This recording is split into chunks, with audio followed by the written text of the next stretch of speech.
ശരണം. ഇന്ന് മാർച്ച് 19 മൂന്നാമത്തെ വീഡിയോ ഞാൻ ഇടുകയാണ്. എന്നെ കാണുകയും കേൾക്കുകയും ചെയ്യുന്ന എല്ലാ ഈശ്വര ചൈതന്യങ്ങൾക്കും ശ്രീനിവാസപ്പയുടെ വിനീത നമസ്കാരം. അതിൽ എന്താണെന്ന് വെച്ച് കഴിഞ്ഞാൽ ചിലർ ഉപാസനയുടെ കാര്യം ചോദിക്കുന്നുണ്ട്, പേഴ്സണലി മെസ്സേജുകൾ അയക്കുന്നുണ്ട്, വീഡിയോയുടെ താഴെ ഇട്ടിട്ടുണ്ട്.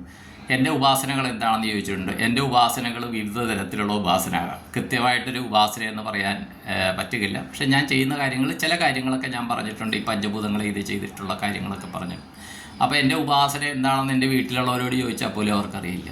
കാര്യം എന്താണെന്ന് വെച്ച് കഴിഞ്ഞാൽ വേറൊരു ബോധതലത്തിൽ നിന്നുകൊണ്ടാണ് എൻ്റെ ഉപാസനകൾ ചെയ്യുന്നത്. ആ ലെവലിലുള്ളവർക്ക് അതെന്താണെന്ന് മനസ്സിലാവും, ആ ബോധതലത്തിൽ നിന്ന് മാത്രം ചെയ്യുന്നവർക്ക്. പക്ഷേ നമ്മുടെ ശാരീരികമായ തലത്തിൽ നിന്ന് ചെയ്യുന്നവർക്ക് ആ രീതിയിലും മനസ്സിലാവും. അപ്പോൾ ഇതിലൊരു കാര്യം എന്ന് വെച്ചാൽ എൻ്റെ ഗുരു പറഞ്ഞു തരുന്നുണ്ട്. ഇത് പഞ്ചപാണ്ഡവരിലെ ഏറ്റവും ശക്തനാണ് ഭീമൻ അല്ലേ. അപ്പോൾ ഈ ഭീമൻ ആരാധിക്കുന്നതോ ധ്യാനം ചെയ്യുന്നതോ ആരും കാണുന്നില്ല. അപ്പോൾ അർജുനന് ഒരു സമയത്ത് സംശയം വന്നു. ഞാനിത് മൊബൈലിൽ നേരിട്ട് റെക്കോർഡ് ചെയ്യുകയാണ്, സൗണ്ട് ഡിസ്റ്റർബൻസ് ഉണ്ടാകുമോ എന്നറിയില്ല. അപ്പോൾ അർജുനന് ഒരു സമയത്ത് സംശയം വന്നു. ഈ ഭീമൻ ഒന്നും ആരാധിക്കുന്നൊന്നുമില്ല, പക്ഷേ ഭീമൻ്റെ കാര്യങ്ങളൊക്കെ ഭയങ്കരമായിട്ട് പെട്ടെന്ന് നടക്കുന്നു. ഭീമൻ ഒരു ശിവഭക്തനാണ്. എന്താണ് അപ്പോൾ കൃഷ്ണൻ പറഞ്ഞു വാ നമുക്ക് നോക്കാമെന്ന് പറഞ്ഞിട്ട് ഇങ്ങനെ അവർ പോവുകയാണ്. അപ്പോൾ ഭീമൻ രാവിലെ നീരാട്ടിന് കുളിക്കാനായിട്ടൊരു കുളത്തിലേക്ക് പോകുന്നുണ്ടെന്നറിഞ്ഞ്, അപ്പോൾ എപ്പോഴും കുളി കഴിഞ്ഞാണുള്ള പ്രാർത്ഥന. അപ്പോൾ അങ്ങനെ ഇവർ പോവുകയാണ്. പോകുന്ന സമയത്ത് ശിവഭൂതഗണങ്ങളെ കണ്ട് ശിവൻ്റെ ഭൂതഗണങ്ങളെ കണ്ട്. ശിവൻ്റെ ഭൂതഗണങ്ങളെ കണ്ടപ്പോഴത്തേക്കും കൃഷ്ണൻ ചോദിച്ചത് എന്താ ഇവിടെ പോയത് എന്താ. അപ്പോൾ ഇവരുടെ അടുത്ത് കുട്ടകളിൽ വില്ലുപത്രം ഉണ്ടെന്നാണ് പറയുക, കൂളത്തല. അപ്പോൾ എന്താണെന്ന് ചോദിച്ചപ്പോൾ അവർ പറഞ്ഞ് അത് ഇവിടെയുള്ള വില്ലുപത്രങ്ങളെല്ലാം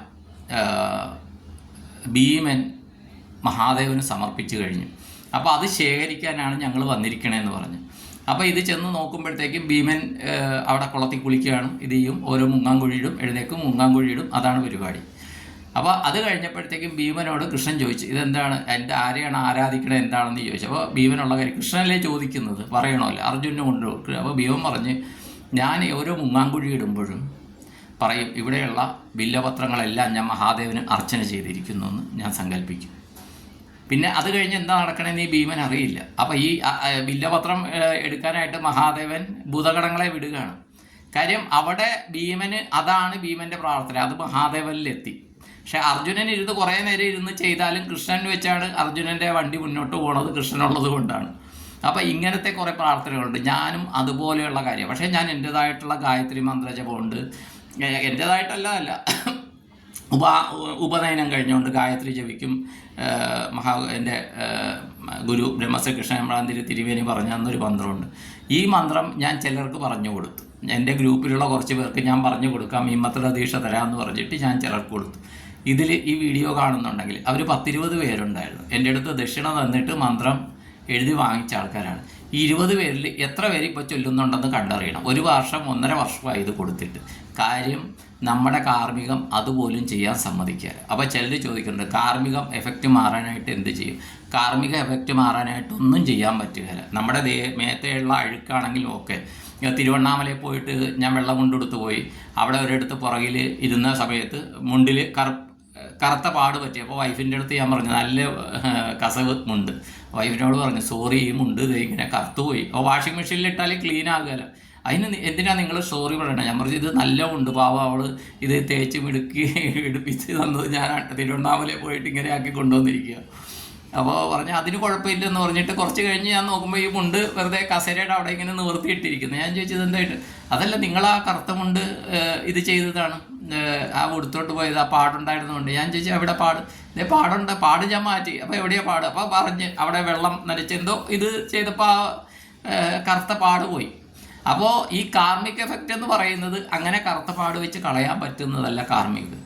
കാർമിക് എഫക്റ്റ് മാറാൻ ഏറ്റവും നല്ലത് സത്സംഗമാണ്. പിന്നെ നമ്മുടെ ഇത് വെച്ചിട്ട് നമ്മുടെ മനുഷ്യർക്ക് പഞ്ചമഹായജ്ഞങ്ങൾ പറഞ്ഞിട്ടുണ്ട്. അത് കാർമികം മാറാനായിട്ടുള്ളത് ആണ് പഞ്ചമഹായജ്ഞങ്ങൾ.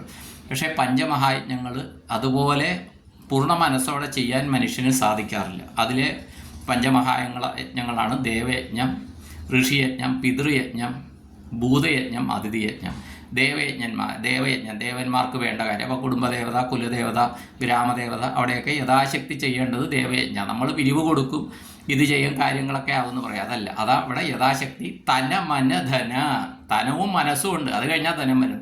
ഇത് വെച്ചിട്ടുള്ള സേവകൾ അവിടെ ചെയ്യുക. ഓക്കെ, അത് കഴിഞ്ഞാൽ ദേവയജ്ഞം കഴിഞ്ഞാൽ ഋഷിയജ്ഞം. ഋഷിയജ്ഞം എന്താണ്? ഋഷീശ്വരന്മാർ പറഞ്ഞ ആ ഭഗവത്ഗീത അല്ലെങ്കിൽ പുരാണങ്ങൾ അത് പാരായണം ചെയ്യുക മാത്രമല്ല, അതിൽ പറഞ്ഞ രീതിയിൽ ധാർമ്മികാടിസ്ഥാനത്തിൽ നമ്മുടെ ജീവിതങ്ങൾ മുന്നോട്ട് കൊണ്ടുപോകണം. പിന്നെ പിതൃയജ്ഞം, നമ്മുടെ പിതൃക്കളുടെ അച്ഛനമ്മമാർ അല്ലെ അപ്പൂപ്പന്മാർ ഏതാണോ നമ്മുടെ കുടുംബത്തിൽ ആരാണോ, ഇപ്പം എൻ്റെ ഇത് വെച്ചിട്ട് ഞാനാണ് പിതൃകർമ്മം നടത്തേണ്ടത്, മനസ്സിലായി? അച്ഛൻ്റെ ചടങ്ങ് അല്ലെ അമ്മയുടെ ചടങ്ങ് നടത്തിയിട്ടാണ് ചെയ്യേണ്ടത്. ഞങ്ങൾക്ക് കുട്ടികൾക്ക് അങ്ങനെ ഒരു ചടങ്ങില്ല.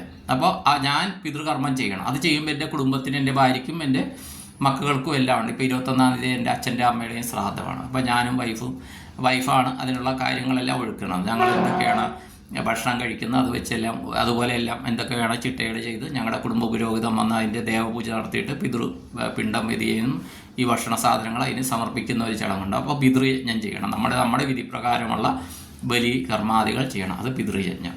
ഭൂതയജ്ഞം എന്ന് പറഞ്ഞു കഴിഞ്ഞാൽ വൃക്ഷങ്ങൾ, പക്ഷികൾ, മൃഗങ്ങൾ ഇതെല്ലാം ഭൂതഗണങ്ങളാകും. എന്ന് പറഞ്ഞാൽ നമ്മൾ ഈ ഭൂതഗണങ്ങൾ എന്ന് പറഞ്ഞാൽ ഈശ്വരന് ഭൂതഗണങ്ങളുള്ളതുപോലെ നമ്മുടെ മനുഷ്യ ജീവിതത്തിന് ഈ പ്രകൃതി സന്തുലിതാവസ്ഥയ്ക്കാണ് എല്ലാ ജീവികളും ഉള്ളത്. ഒരു ഇടയ്ക്കാരുടെ സദ്ഗുരുവിൻ്റെ ആണെന്ന് തോന്നുന്നു ഒരു സ്പീച്ച് കണ്ട. ആ സ്പീച്ചിൽ അദ്ദേഹം പറയുന്നത്, ഈ തേനീച്ച നശിച്ചു കഴിഞ്ഞാൽ മാക്സിമം ഒരു വർഷത്തിനുള്ളിൽ മനുഷ്യകുലം പോകുമെന്നാണ് പറയുന്നത്. കാര്യം അത്രയും നമ്മൾ തേനീച്ചയെ ആശ്രയിച്ചാണെന്ന് മനുഷ്യൻ്റെ ജീവിതം. അദ്ദേഹം അതിൻ്റെ കുറേ കാര്യങ്ങൾ പറയുന്നുണ്ട്, സ്പീച്ച് പലരും കേട്ട് കാണും. അപ്പം നമ്മൾ ഈ ജീവിക്കുന്ന പല ജീവികളെ നമ്മളിപ്പോൾ മൊസ്കിറ്റോ ഇത് ചെയ്തിട്ട് പല്ലീനെ ഓടിക്കുന്നു, ചെലന്തിനെ ഓടിക്കുന്നു, പാറ്റയെ ഓടിക്കുന്നു, ഉറുമ്പിനെ ഓടിക്കുന്നു. പക്ഷേ അതിൻ്റെ പല പ്രവർത്തനങ്ങളും നമുക്ക് പ്രയോജനകരമാണ്. ഇപ്പോൾ പണ്ട് മണ്ണിര എന്ന് പറഞ്ഞു കഴിഞ്ഞാൽ മണ്ണിര ഇത് ചെയ്യാനായിട്ട്, മണ്ണിര വഴയാണ്ടിരിക്കാനായിട്ട് കുറേ പ്രയോഗം ചെയ്യുന്നു. ഇപ്പം മണ്ണിര കമ്പോസ്റ്റ്, മണ്ണിര എന്നുള്ളത് ഭൂമിയെ ഫലഭൂയിഷ്ടമായിട്ട് നിർത്തുന്നതാണെന്ന് അത് കാർഷിക വിഭാഗക്കാർ അത് തെളിയിച്ചിട്ടുണ്ട്, മനസ്സിലായി? അപ്പോൾ ഭൂതയജ്ഞം. പിന്നെ അതിഥിയജ്ഞം എന്ന് പറഞ്ഞാൽ അതിഥി എന്ന് പറഞ്ഞാൽ വരുന്ന ആൾക്കാർ, നമ്മുടെ വീട്ടിൽ അതിഥികളായിട്ട് തിഥി അറിയിക്കാണ്ട് വരുന്നവരാണ് അതിഥികൾ. അവർക്ക് വേണ്ട സേവകൾ എന്ന് പറഞ്ഞാൽ ഭക്ഷണം ഇതൊക്കെ നമ്മൾ കൊടുക്കുക. ഇതായി പഞ്ചമഹായജ്ഞങ്ങൾ ചെയ്യുമ്പോൾ നമ്മുടെ കാർമ്മികം കുറയും. പക്ഷേ ഇന്ന കാര്യം ചെയ്യുമ്പോൾ ഇത്ര കാർമ്മികം കുറയുന്നുള്ള ഒരു റേഷ്യോ ഇല്ല. അതുപോലെയാണ് സത്സംഗങ്ങൾ, നല്ല കാര്യങ്ങൾ സംസാരിക്കുക, നല്ല കാര്യങ്ങൾ ചെയ്യുക, നല്ല ഇത് ചെയ്യുക, ആവശ്യമുള്ളവർക്ക് സഹായം, നമ്മളാലാകുന്ന സഹായങ്ങൾ കൊടുക്കുക, ഇതാണ്. അതുപോലെ ഗുരുക്കന്മാർ, ഇങ്ങനെ ബ്രാഹ്മണർ എന്ന് പറഞ്ഞാൽ സമൂഹത്തിന് വേണ്ടി ജീവിക്കുന്നവർ, അവർക്ക് ദക്ഷിണ എന്തെങ്കിലും കൊടുത്തിട്ട് അവരിൽ നിന്ന് അനുഗ്രഹം വാങ്ങിക്കുക. കാര്യം ഇവരൊക്കെ കുറേ പുണ്യമാർജിച്ച് കാണും. ഈ പുണ്യമാർജിക്കുന്നതാണ് നമ്മുടെ കയ്യിൽ എന്താ ഉള്ളത്? പണ്ടത്തേക്ക് പോലെ കയ്യും കാലും തിരുമ്മിയിരുന്നാലേ അവരുടെ എന്തെങ്കിലും സേവ ചെയ്യാനായിട്ട് പോയിട്ട് വീടുകളിൽ പോയിരുന്നിട്ട് ഒരു ദിവസത്തെ സേവ ചെയ്തിട്ട് അനുഗ്രഹം വാങ്ങിക്കാനൊന്നും പറ്റില്ല. അപ്പോൾ എന്താ ചെയ്യണത്? പണം കൊടുത്തിട്ട് എന്താണ് നമ്മൾ ആർജിച്ചത് എന്താണോ, നമ്മളുടെ പ്രവർത്തനത്തോടെ നമ്മൾ ആർജിക്കുന്ന ഊർജത്തിൻ്റെ വിലയാണ് നമ്മുടെ കയ്യിലുള്ള പണം, അല്ലേ? എനിക്ക് കിട്ടുന്ന പെൻഷൻ എന്താണെന്ന് വെച്ച് കഴിഞ്ഞാൽ ഞാൻ 28 വർഷം സർവീസ് ചെയ്തത് വെച്ച് ബാങ്ക് എനിക്ക് നിശ്ചയിച്ചിരിക്കുന്ന എൻ്റെ സർവീസിൻ്റെ ഇതായിട്ട് റിട്ടയർമെൻറ്റിൽ ഞാൻ ബാങ്കിന് വേണ്ടി വിനിയോഗിച്ച ഊർജത്തിൻ്റെ ഒരു പ്രതിഫലമായിട്ടാണ് ഒരു പെൻഷൻ മാസം ഇത്ര രൂപ എന്ന് പറഞ്ഞ പെൻഷൻ എനിക്ക് കിട്ടുന്നത്. അത് ഞാൻ അന്ന് വർക്ക് ചെയ്ത ഊർജത്തിൻ്റെ പരിണത ഫലമാണ്. അപ്പോൾ അതിലെ യഥാശക്തി ഞാൻ ദാനം ചെയ്യുക, അല്ലെങ്കിൽ ദാനധർമ്മങ്ങൾ ചെയ്യുക. ഇപ്പോൾ പുരോഹിതം വരുമ്പോൾ പുരോഹിതന് യഥാശക്തി ദക്ഷിണ കൊടുത്തിട്ടാണ് ഞങ്ങൾ ചടങ്ങ് ചെയ്യുന്നത്. അത് ചെയ്തിട്ട് അവരുടെ അടുത്ത് ബ്ലെസ്സിങ് വാങ്ങിക്കുക. പക്ഷേ ഇപ്പോൾ ഇത് വാങ്ങിച്ചിട്ട് എത്ര പേര് ബ്ലെസ് ചെയ്യുന്നുണ്ടെന്ന് കണ്ടറിയണം. കാര്യം ബ്ലെസ് ചെയ്യുമ്പോൾ കാർമ്മികം വാങ്ങിക്കുന്നുണ്ട്. ഇപ്പോൾ ഞാൻ തേങ്ങ ഉടയ്ക്കുമ്പോഴത്തേക്ക് എനിക്ക് പറ്റിയ ഞാൻ വീണ കാര്യമൊക്കെ പറഞ്ഞു, മനസ്സിലായി? പേഴ്സണലി ബ്ലെസ് ചെയ്യുമ്പോഴും വളരെയധികം ചിലർക്ക് ബ്ലെസ് ചെയ്യുന്നത് അറിയില്ല. കാര്യം അവരത്രയും കാർമ്മികമുണ്ട്. അപ്പോൾ അതത്രയും നമ്മൾ വാങ്ങിച്ച് ന്യൂട്രലൈസ് ചെയ്യുമ്പോഴാണ് ഇതിൽ കാര്യങ്ങൾ അറിയാൻ പറ്റുന്നത്. എനിക്കിപ്പോൾ ഏറ്റവും അതിശയം എന്താണെന്ന് വെച്ച് കഴിഞ്ഞാൽ, ഞാൻ നേരത്തെ പേര് പറഞ്ഞ ഷെരീഫിക്കയ്ക്ക് ഇതിനെക്കുറിച്ച് അറിയാമെന്ന് തോന്നണം. അദ്ദേഹം പേഴ്സണലി എനിക്ക് മെസ്സേജ് അയക്കുന്നുണ്ട്. കാര്യം നമ്മളിൽ ഫിസിക്കലി മെൻ്റലി സ്ട്രെയിൻ ഉണ്ടാക്കുന്ന കാര്യമാണ് ബ്ലെസ്സിങ് എന്ന് പറയുന്ന കാര്യം. ഓൺലൈനാണെങ്കിൽ വലിയ പ്രശ്നമില്ല, ചെറുതായിട്ടുള്ള ഇതല്ലേ ഉള്ളൂ. പക്ഷെ ഒരാളുടെ തലയിൽ കൈവച്ചിട്ട് ഇത് ചെയ്യുമ്പോൾ അത് വളരെയധികം നമുക്ക് ശാരീരികവും ഇതുമായിട്ടുള്ള പ്രശ്നങ്ങളുണ്ടാക്കുന്ന കാര്യമാണ് ബ്ലെസ്സിങ്, മനസ്സിലായത്? അപ്പോൾ ആ ഒരു ചെയ്യുമ്പോഴത്തേക്കും നമ്മൾ തപശക്തിയോ മെഡിറ്റേഷനോ വെച്ച് നമ്മൾ ആർജിച്ച ആ ഊർജം ആണ് അങ്ങോട്ട് പ്രവഹിപ്പിക്കുന്നത്. നമ്മൾ സങ്കല്പശക്തി വെച്ച് പ്രവഹിപ്പിക്കുന്നത് എന്താണ്? നമുക്കൊരിക്കലും പോസിറ്റീവ് അല്ലാത്ത കാര്യത്തിന് പ്രവഹിപ്പിക്കാൻ പറ്റുകയില്ല. പ്രവഹിപ്പിച്ച് കഴിഞ്ഞാൽ അതങ്ങോട്ട് പാസ് ചെയ്ത് കഴിഞ്ഞാൽ എന്താണോ നമ്മൾ ചെയ്യുന്നത് അതിൻ്റെ മിനിമം 10 ടൈംസ് നമുക്ക് തിരിച്ചടിക്കും. അതുകൊണ്ടാണ് മന്ത്രവാദം ചെയ്യുന്നത്, ബ്ലാക്ക് മാജിക്ക് ചെയ്യുന്നവർക്ക് തിരിച്ചടി വരും എന്ന് പറയുന്നതിൻ്റെ കാര്യം അതാണ്. അവരെന്താണോ ചെയ്യുന്നത്, പ്രത്യേകിച്ച് പ്രതിഫലം വാങ്ങിച്ച് ചെയ്യുമ്പോൾ അതിൻ്റെ 10 ടൈംസ് തിരിച്ചടിക്കും, ഒരു സംശയമില്ല. ഇന്നല്ലെങ്കിൽ നാളെ അത് തിരിച്ചടിക്കും. അപ്പോൾ നമ്മളിത് ചെയ്യുന്നത് എന്താ വെച്ചാൽ അവരുടെ മനസ്സിലെ ആഗ്രഹങ്ങൾ നടക്കണം. ഇപ്പോൾ ഞാൻ സങ്കല്പം കൊടുക്കണ പോലെ ദീർഘായുസ് വേണം, പൂർണ്ണാരോഗ്യം വേണം, ധനധാന്യ സമൃദ്ധി വേണം, സത്സന്താന സൗഭാഗ്യം വേണം, മനസ്സിലെ ആഗ്രഹങ്ങൾ നടക്കണം, ജോലിയിലും വ്യാപാരത്തിലും ഉത്തരവാദിത്തം, അഭിവൃദ്ധി, വരുമാന വർധനവ് വേണം, കുടുംബത്തിലെ ജോലി സ്ഥലത്ത്, വ്യാപാര സ്ഥലത്ത്, കുട്ടികൾ പഠിക്കുന്നിടത്ത്, കുട്ടികളുടെ പഠനാവശ്യത്തിന് നിൽക്കുന്നിടത്ത്, അല്ലെങ്കിൽ യാത്രകളിലൊക്കെ പ്രൊട്ടക്ഷൻ വേണം. അതുപോലെ കുട്ടികൾക്ക് നല്ല വിദ്യാഭ്യാസം, നന്ന മാർക്കോടുകൂടി ഉന്നത വിജയം വാങ്ങിച്ചിട്ട് അവർ നല്ല രീതിയിലുള്ള ജോലിയോ സർവീസോ പ്രൊഫഷനോ അവരെ ആർജിക്കണം, അവരുടെ ആഗ്രഹങ്ങളെല്ലാം സാധിക്കണം, അവർ ദേവതകളുടെ പ്രൊട്ടക്ഷനിൽ നിൽക്കണം എന്നുള്ള സങ്കല്പം ഞാൻ കൊടുക്കുമ്പോൾ ഇത് മിനിമം 10 ടൈംസ് ആയിട്ട് എന്നിലേക്ക് തന്നെ റിട്ടേൺ ആവുകയാണ്. ഇത് ഞാൻ എന്താണോ കൊടുക്കുന്നത് അത് മിനിമം 10 ടൈംസ് ആയിട്ട്. അപ്പോൾ ഞാൻ എനിക്ക് എന്താണോ വേണ്ടത് അത് മാത്രമേ ഞാൻ കൊടുക്കുകയുള്ളൂ. അതാണ് യേശുദേവനാണ് പറഞ്ഞത്, നിന്നെപ്പോലെ നിൻ്റെ അയൽക്കാരനും സ്നേഹിക്കുക. അപ്പോൾ നിൻ്റെ അയൽക്കാരന് കൊടുക്കണതിൻ്റെ, നിനക്ക് കിട്ടണതിൻ്റെ ഇരട്ടി അയൽക്കാരന് കൊടുക്കുമെന്ന് പറഞ്ഞിട്ട് എന്തോ പണ്ടൊരു അവരുടെ നാടകം കണ്ട ഓർമ്മയുണ്ട്. അപ്പോൾ ഏതോ ഒരു കഥയാണ്, അവരുടെ ഇതിലെ കഥയാണ്. അപ്പോൾ ഇങ്ങനെ പറയണതെന്ന് വെച്ചാൽ എൻ്റെ ഒരു കണ്ണും എൻ്റെ ഒരു കാലും എൻ്റെ ഒരു ചെവിയോ എല്ലാം പോട്ടെ, ഒരു സൈഡ് പോട്ടെ എന്നാണ്. അപ്പോൾ അയൽക്കാരന് ഡബിൾ ആകുമല്ലോ എന്ന്. അപ്പോൾ പറഞ്ഞ് ഉടനെ വന്നെന്താ വെച്ചാൽ ഇങ്ങരുടെ രണ്ടും പോയി. അപ്പോൾ പറഞ്ഞ് ഇതല്ലാത്ത കാര്യങ്ങൾ ചോദിക്കുമ്പോൾ അയൽക്കാരൻ, നിങ്ങൾ ചോദിച്ച അയൽക്കാരനും കിട്ടും, അയൽക്കാരന് കിട്ടണം നിങ്ങൾ പറഞ്ഞ് തിരിച്ചും വരും എന്ന് പറഞ്ഞു. അപ്പോൾ അങ്ങനത്തെ കാര്യങ്ങളുണ്ട് ഈ ഒരു കാര്യം. പിന്നെ ഇതിനകത്ത് പറയുമ്പോഴത്തേക്ക് ഇപ്പോൾ രസകരമായിട്ട് ഒരാൾ, ഞാൻ മണ്ടൻ ചോദ്യങ്ങളാണ് ചോദിക്കുന്നതെന്ന് പറഞ്ഞിട്ട് ഒരാൾ രസകരമായി ചോദ്യം ചോദിച്ചിട്ടുണ്ട്. പക്ഷേ അതൊരു വേദാന്തപരമായിട്ട് തത്വചിന്തയ്ക്കകത്തൊരു ഭയങ്കര ഇതാണ്. അതിനകത്ത് പറയുന്ന, സാർ എൻ്റെ സംശയം ഇതാണ്, നമ്മൾ സാധാരണ അമ്പലങ്ങളിൽ ചെന്ന് പ്രാർത്ഥിക്കുമ്പോൾ ദൈവമേ എനിക്കത് തരണേ, ദൈവമേ എനിക്കിത് തരണേ, എൻ്റെ പ്രശ്നം അത് മാറ്റിത്തരണേ എന്നൊക്കെ അല്ലേ പ്രാർത്ഥിക്കുന്നത്. സൂക്ഷ്മ ശരീരവും സ്ഥൂല ശരീരവും രണ്ടായ സ്ഥിതിക്ക് അമ്പലത്തിൽ ചെന്നിട്ട് സൂക്ഷ്മ ശരീരമായ ഞാൻ സ്ഥൂല ശരീരമായ ഡാഷിന് പ്രശ്നങ്ങൾ മാറ്റിക്കൊടുക്കണം എന്ന് പറയുന്നതല്ലേ ശരി? സൂക്ഷ്മ ശരീരം പ്രാർത്ഥിക്കുന്നില്ലല്ലോ, സ്ഥൂല ശരീരമല്ലേ പ്രാർത്ഥിക്കുന്നത്. നമുക്ക് 5 പഞ്ചമയ കോശമാണ്, നമ്മൾ അന്നമയ കോശമാണ് നമ്മൾ ഈ ശരീരം പ്രവർത്തിക്കുന്നത് പ്രാണമയ കോശത്തിലാണ്. അപ്പോൾ ഈ പ്രാണമയ കോശത്തിൽ പ്രവർത്തിക്കുന്ന അന്നമയ കോശമായ ഈ ശരീരത്തിലെ കാര്യങ്ങൾ നിയന്ത്രിക്കുന്നത് മനോമയ കോശമാണ്.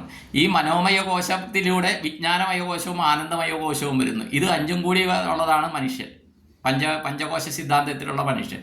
അപ്പോൾ നമ്മൾ ഈ ശരീരത്തിന് വേണ്ടി ഫിസിക്കൽ ബോഡി, അന്നമയ കോശമായി ഈ ശരീരത്തിന് വേണ്ടിയിട്ട് ശ്വസിക്കുന്നതും ഭക്ഷണം തേടുന്നതും ഭക്ഷണം കഴിക്കുന്നതും എല്ലാം മനോവിജ്ഞാന ആനന്ദമയ കോശങ്ങളാണ്. അപ്പോൾ അവിടെ ഒരു വേറിട്ട് വരുന്നില്ല കാര്യം, അതിൻ്റെ ഒരു ഈ ഫിസിക്കൽ ബോഡിയുടെ റിഫ്ലക്ഷനാണ് അതൊക്കെ. അപ്പോൾ സൂക്ഷ്മ ശരീരമാണ് പ്രാർത്ഥിക്കണമെന്നൊന്നുമില്ല. സൂക്ഷ്മ ശരീരം പ്രാർത്ഥിച്ചിട്ട് എനിക്ക് വിശക്കുന്ന ഒരു പഴംപൊരി തിന്നണമെന്ന് പറഞ്ഞ് സൂക്ഷ്മ ശരീരമല്ലല്ലോ തിന്നണത്, ഫിസിക്കൽ ബോഡി തിന്നാനല്ലേ. അപ്പോൾ പ്രാർത്ഥനയിൽ അതൊന്നും നോക്കേണ്ട കാര്യമില്ല. ഇത് പറയുമ്പോഴാണ് ഞാൻ 6ാം ക്ലാസ് തൊട്ട് 10ാം ക്ലാസ് വരെയും പഠിപ്പിച്ച ഒരു കൃഷ്ണകുമാരി ചേച്ചിയുണ്ട് പള്ളിപ്പുറത്ത്. ഇപ്പോൾ ചേച്ചി കല്യാണം കഴിഞ്ഞ് പാണാവള്ളിയിലാണ് താമസിക്കുന്നത്. ഗവൺമെൻറ് സർവീസിലായിരുന്നു, റിട്ടയറായി. ഞങ്ങളുടെ ഒരു ബന്ധുവായിരുന്നു. അപ്പോൾ കൃഷ്ണകുമാരി ചേച്ചിയോട് ഇങ്ങനെ ചെറുപ്പത്തിൽ കുറേയധികം സംശയങ്ങൾ ചോദിക്കാറ്. ഇങ്ങനത്തെ എന്ന് പറഞ്ഞാൽ ആകാശത്തിൽ എന്താണ്, ആ നീല നിറം എന്താണ്, ഇതാണെന്ന് പറഞ്ഞ് ഈ കണ്ടുപിടുത്തങ്ങളെക്കുറിച്ചൊക്കെ പറയുമ്പോൾ ആ സംശയങ്ങൾ ആ സമയത്തൊക്കെ എനിക്ക് വരുമായിരുന്നു. അപ്പോൾ ഒരു ദിവസം കൃഷ്ണകുമാരി ചേച്ചി ഒരു ശ്ലോകം പറഞ്ഞു തന്നത് ഇപ്പോഴും എനിക്ക് ഓർമ്മയുണ്ട്. 6ാം ക്ലാസ്സിൽ പഠിക്കുമ്പോൾ പറഞ്ഞു തന്നത്. ഒരു 2 വർഷം മുമ്പ് ചേർത്തലൊരു കല്യാണത്തിൽ ഉണ്ടപ്പോഴും ഞാൻ പറഞ്ഞു, ചേച്ചി എനിക്കൊരു ശ്ലോകം പറഞ്ഞു തന്ന ഓർമ്മയുണ്ട്, ചേച്ചിക്ക് ഓർമ്മയുണ്ട്. അത് പറഞ്ഞു തന്നത് എന്താണെന്ന് വെച്ച് കഴിഞ്ഞാൽ, വിഷ്ണോപരി സ്ഥിതം വിഷ്ണു വിഷ്ണു ഹാവതി വിഷ്ണുവേ കിങ് ഹസസീരേ വിഷ്ണു സർവം വിഷ്ണുമയൻ ജഗത് എന്ന് പറഞ്ഞാൽ ഹരിദ്വാറിൽ നടന്നതാണെന്നാണെന്ന് ചേച്ചി പറയുന്നത്. ഒരു വ്യക്തി പട്ടിക്ക് ഭക്ഷണം കൊടുക്കുകയാണ്. ഈ പട്ടിക്ക് ഭക്ഷണം കൊടുക്കുമ്പോൾ പട്ടിയുടെ ആ പാത്രം പട്ടിയുടെ മേത്ത് വെച്ചിട്ട് പട്ടിക്ക് ഭക്ഷണം കൊടുക്കുന്നു, ഇദ്ദേഹം കഴിക്കുന്നു, പട്ടിക്ക് കൊടുക്കുന്നു. അപ്പോൾ അതിനെ ആൾക്കാർ കളിയാക്കിയപ്പോൾ ഇദ്ദേഹം പറഞ്ഞതാ വിഷ്ണോപരി സ്ഥിതം വിഷ്ണു. ഈ പട്ടിയാകുന്ന വിഷ്ണുവിൻ്റെ മുകളിൽ വിഷ്ണുവാകുന്ന പാത്രം ഇരിക്കുന്നു. വിഷ്ണോപരി സ്ഥിതം വിഷ്ണു വിഷ്ണു ഹാവതി വിഷ്ണുവേ, വിഷ്ണുവായ ഞാൻ വിഷ്ണുവായ ഭക്ഷണത്തെ തിന്നുന്നു. വിഷ്ണു ഹാവതി വിഷ്ണുവേ കിങ് ഹസസീരേ വിഷ്ണു, എന്താണ് വിഷ്ണുവായ നീ എന്തിനാണ് ചിരിക്കുന്നത്? സർവം വിഷ്ണുമയൻ ജഗത്, ഇത് എല്ലാം വിഷ്ണുമയമാണ്. മനസ്സിലായ? എല്ലാം വിഷ്ണുമയമാണ്, എല്ലാം ശിവമയമാണെന്ന് പറയുന്ന പോലെ എല്ലാം ദൈവമാണ് എന്ന് പറഞ്ഞിട്ട് അതും ദൈവമാണ്, ഞാനും ദൈവമാണ്, അവനിട്ട് 2 ഇടി കൊടുക്കാമെന്ന് പറയുന്നത് ദൈവികമല്ല, അത് ആസുരികമാണ്. അപ്പോൾ ക്ലിയറായി കാണുമെന്ന് വിചാരിക്കുന്ന. അപ്പോൾ എൻ്റെ ഉപാസനകളെക്കുറിച്ച് ഇതാണുള്ളത്. പിന്നെ കലശത്തിൻ്റെ കാര്യം പറഞ്ഞു. കലശത്തിൻ്റെ കാര്യം ജലം ഭൂതമായ ചിലർക്ക് ഞാൻ പറഞ്ഞു കൊടുക്കുന്ന പ്രതിവിധിയാണ്. എന്ന് പറഞ്ഞാൽ എല്ലാവരും വീട്ടിൽ കലശം വാങ്ങിച്ച് വെക്കേണ്ട കാര്യമൊന്നുമില്ല. അത് അവർക്ക് സങ്കല്പം ചെയ്ത് കൊടുക്കുന്നതാണ്. അത് സങ്കല്പം ചെയ്ത് ബ്ലസ് ചെയ്ത് അവർ പോലും അറിയാണ്ട് ബ്ലസ് ചെയ്തു എന്നറിയാണ്ട് അവർക്ക് കൊടുക്കുന്നതാണ്. അപ്പോൾ അത് ചെയ്യുമ്പോൾ അവരിൽ വ്യത്യാസം വരും. അപ്പോൾ ഞാൻ പറയാറില്ല ഞങ്ങൾ നിങ്ങളെ ബ്ലസ് ചെയ്തിരിക്കുന്നു, നിങ്ങളിത് ചെയ്യുമ്പോൾ നിങ്ങൾക്ക് നിങ്ങളുടെ ആഗ്രഹങ്ങളെല്ലാം സാധിക്കുന്നു എന്ന് ഞാൻ പറയാൻ ഇതില്ല. ഞാൻ അതിനൊരു ലൈൻ കണക്ഷൻ ഇട്ട് കൊടുത്തു. പിന്നെ ഇലക്ട്രിസിറ്റി മൂലമറ്റത്തു നിന്നാണോ അല്ലെങ്കിൽ കൂടംകുളത്ത് നിന്നാണോ അല്ലെങ്കിൽ സോളാർ എനർജി ആണോ എവിടെ നിന്നാണ് വരുന്നതെന്ന് വെച്ചാൽ അത് യൂണിവേഴ്സ് തീരുമാനിക്കും. ഞാൻ അതിൻ്റെ ഒരു ലിങ്ക് ഇട്ട് കൊടുത്തു എന്നുള്ളതേ കേട്ടോ. അതതിൽ വർക്ക് ചെയ്യും. ക്ലിയറായെന്ന് വിചാരിക്കുന്നു. ഇത്രയും പറഞ്ഞുകൊണ്ട് നിർത്തുന്നു. ഊണ് കഴിക്കുന്ന സമയം എല്ലാവർക്കും നന്ദി, നമസ്കാരം. ഇന്നും കുറേയധികം പേരെ വിളിച്ചു. ദയവ് ചെയ്ത് ഈ വിളിച്ചവർ അല്ലെങ്കിൽ മെസ്സേജ് കിട്ടി വിളിച്ചവർ എൻ്റെ ലാസ്റ്റ് വീഡിയോയ്ക്ക് താഴെ ഞങ്ങളെ വിളിച്ചു അല്ലെങ്കിൽ മെസ്സേജിൽ റിപ്ലൈ കിട്ടിയെന്നൊന്ന് ഇടൂ. അപ്പോൾ ഞാൻ ഇങ്ങനെയൊക്കെ ചെയ്യുന്നുണ്ടെന്ന് ബാക്കിയുള്ളവർ അറിയട്ടെ. കാര്യം ബാക്കിയുള്ളവർ എന്താ വിചാരിക്കണം, അയ്യോ ഞങ്ങളെ വിളിച്ചില്ല എന്നാണ് ആയിരിക്കും വിചാരിക്കണം. അപ്പോൾ അതുകൊണ്ട് ദയവ് ചെയ്ത് വിളിച്ചവരോടൊരു റിക്വസ്റ്റാണ്, ഞങ്ങളെ വിളിച്ചു അല്ലെങ്കിൽ ഞങ്ങൾക്ക് മെസ്സേജ് കിട്ടിയെന്ന് റിപ്ലൈ കൊടുക്കും. ബാക്കിയുള്ളവർക്ക് അപ്പോൾ സമാധാനമാകട്ടെ, ആ സാറ് വിളിക്കുന്നുണ്ട് ഇതാണെന്നുള്ള ഒരു സമാധാനമാകട്ടെ കേട്ടോ. ഇനിയും കുറേ പേരെ വിളിക്കാനുണ്ട്, ഞാൻ വിളിക്കും. ഇന്നും നാളെയും അത് തന്നെയാണ് ജോലി. ഇത്രയും പറഞ്ഞുകൊണ്ട് നിർത്തുന്നു. അപ്പോൾ നേരത്തെ പറഞ്ഞ സങ്കല്പം എല്ലാവരുടെയും കുടുംബത്തിനും എല്ലാ നന്മകളും ഉണ്ടാകട്ടെ, എല്ലാ സന്തോഷവും, കുടുംബത്തിൽ ശാന്തി, സമാധാനം, സന്തോഷം, സമൃദ്ധി ഉണ്ടാകട്ടെ എന്ന് പ്രാർത്ഥിച്ച് സങ്കല്പം ചെയ്തുകൊണ്ട് നിർത്തുന്നു. എല്ലാവർക്കും നന്ദി, നമസ്കാരം. All the best, all thank you all. നിങ്ങളുടെ സ്വന്തം ശ്രീനിവാസ പൈ.